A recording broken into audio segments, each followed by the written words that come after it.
आज हमारे मनन का विषय संत लूका के सुसमाचार से है, अध्याय 21। जब तुम लोग देखोगे कि यरूशलेम सेनाओं से घिरा रहा है, तो जान लो कि उनका सर्वनाश निकट है। उस समय जो लोग यहूदिया में हो वे पहाड़ी पर भाग जाएं, जो यरूशलेम में हो वे बाहर निकल जाए, और जो देहांत में हो वे नगर में न जाए, क्योंकि वे दंड के दिन होंगे जब जो कुछ लिखा है वह पूरा हो जाएगा। उनके लिए शोक जो उन दिनों गर्भवती या दूध पिलाती होगी, क्योंकि देश में घोर संकट और इस प्रजा पर प्रकोप आ पड़ेगा। लोग तलवार की धार से मृत्यु के घाट उतारे जाएंगे। उनको बंदी बनाकर सब राष्ट्रों में ले जाया जाएगा, और यरूशलेम गैर यहूदी राष्ट्रों द्वारा तब तक रोंदा जाएगा जब तक उन राष्ट्रों का समय पूरा ना हो जाए। सूर्य, चंद्रमा और तारों में चिन्ह प्रकट होंगे। समुद्र के गर्जन और बाढ़ से व्याकुल होकर पृथ्वी के राष्ट्र व्यतीत हो उठेंगे। लोग विश्व पर आने वाले संकट की आशंका से आतंकित होकर निष्प्राण हो जाएंगे, क्योंकि आकाश की शक्तियां विचलित हो जाएगी। तब लोग मानव पुत्र को अपार सामर्थ्य और महिमा के साथ बादल पर आते हुए देखेंगे। जब ये बातें होने लगेंगी तो उठकर खड़े हो जाओ और सिर ऊपर उठाओ, क्योंकि तुम्हारी मुक्ति निकट है। वैसे इन दिनों की विशेष रूप से सुसमाचार के जो थीम है उसी को आज के सुसमाचार में भी आगे बढ़ाया गया है। अंतिम दिनों की एक और हमारे सामने अंतिम दिन किस प्रकार होंगे उसकी वर्णन, और आज प्रभु का दूसरा आगमन के बारे में जिक्र, ये सब इन दिनों में हम लगातार सुनते आ रहे हैं। आज के सुसमाचार का एक उद्देश्य अगर हम देखें तो समय का पहचान करने की ओर वह इंगित करता है। वैसे ये वचनों को मैं पढ़ रहा था, जिस तरह से वहां पर लोगों पर होने वाली व्यथाओं के बारे में लिखा गया है, बताया गया है। इन तमाम व्यथाओं से गुजरे एक जनमानस की याद मेरे मन में आई। यूक्रेन की जनता, हम जानते हैं यूक्रेन की जनता विगत 8-10 महीने से युद्ध से गुजर रहा है। कोई ना सोचा था कि यह युद्ध इतना लंबा हो सकता है। छोटे सा जो यूक्रेन देश को रूस पराजित नहीं कर पाएंगे, और इस प्रकार इस युद्ध जो है बहुत लंबा खींचा जाएगा। ये जब ये युद्ध की शुरुआती खबरें आ रही थी कोई सोचा नहीं था। खैर अभी 8-9-10 महीने होने के बाद और वहाँ से आई खबरों के बारे में जब हम सुनते हैं तो लगभग ये सारी बातें वहाँ पर सच होते हमने सुना है। पूरा देश अस्त व्यस्त हो गया, बेहाल हो गया। बमबार्ड के मारे पत्थर के ऊपर पत्थर नहीं रह गया।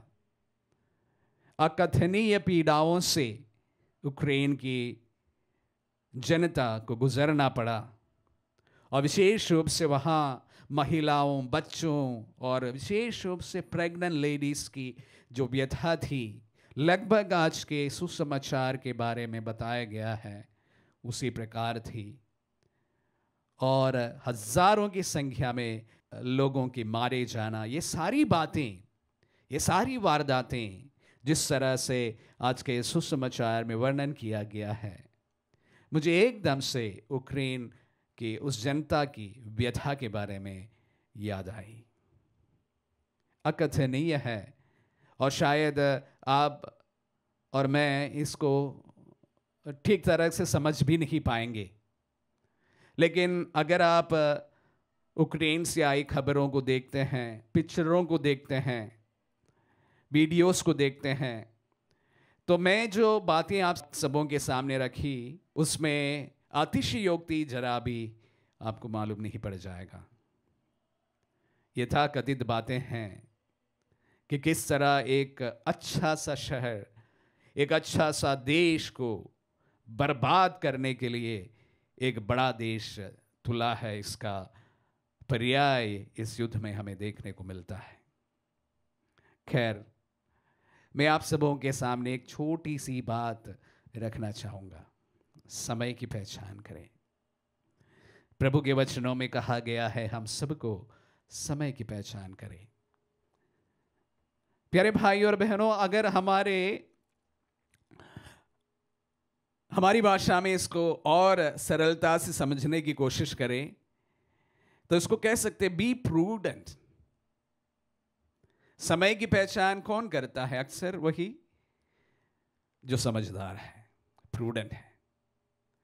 वो समय का पहचान कर लेता है, वो जगह का पहचान कर लेता है और वो सारी बातों को समझ लेता है।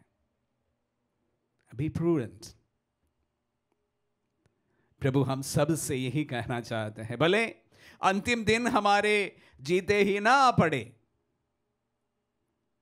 लेकिन हम हर समय हमारे समय का पहचान करें। और मैं इस परिप्रेक्ष्य में एक और चीज को जोड़ना चाहूंगा, विशेष रूप से युवा युवतियों से कहना चाहूंगा, इंसानों का भी पहचान करें। इंसानों का पहचान हमेशा करना जरूरी है, नहीं तो हम धोखे में रह जाएंगे। लड़के लड़कियां अपने प्रॉस्पेक्टस, वधु वर को ढूंढते हैं, तो मैं आप सबों से आज के इस वचनों के आधार पर एक बात कहना चाहूंगा, इंसानों का पहचान करें। अच्छाई और बुराई उसका पहचान करें। अच्छा इंसान, भला इंसान, बुरा इंसान, इसका पहचान जरूर करें। आपके जीवन का हर एक निर्णय पर, निर्णय के मोड़ पर मैं आप सबों से कहना चाहूंगा, इंसानों का परख कर विशेष रूप से उनका पहचान करें। यह जरूरी है। जो कोई फैमिली लाइफ जीना चाहते हैं, शादीशुदा जीवन जीना चाहते हैं, शादी के जीवन में पहले उतरने के पहले मैं आप सबों को कहना चाहूंगा, आपके प्रॉस्पेक्टिव स्पाउसेस का पहचान करें। यह जरूरी है, क्योंकि कोई कोई चीजें हमारे जीवन में एक ही बार घटित होता है, बार बार नहीं होता है। वैसा ही एक बात है शादी, फैमिली,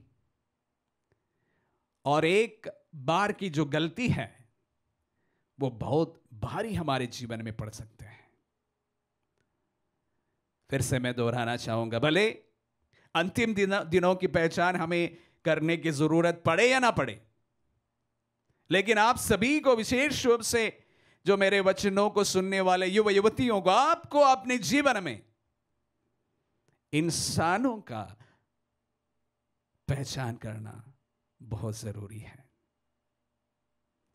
प्रभु के वचनों को सुनते समय युवा युवतियों से मैं यही आह्वान करूंगा कि आप आपके जीवन में जिनके साथ में आप जिंदगी गुजारना चाहते हैं, उन्हें परखें और उसके बाद में सही निर्णय ले और सही इंसान को पहचान ले। प्रभु आपको अनुग्रह प्रदान करे।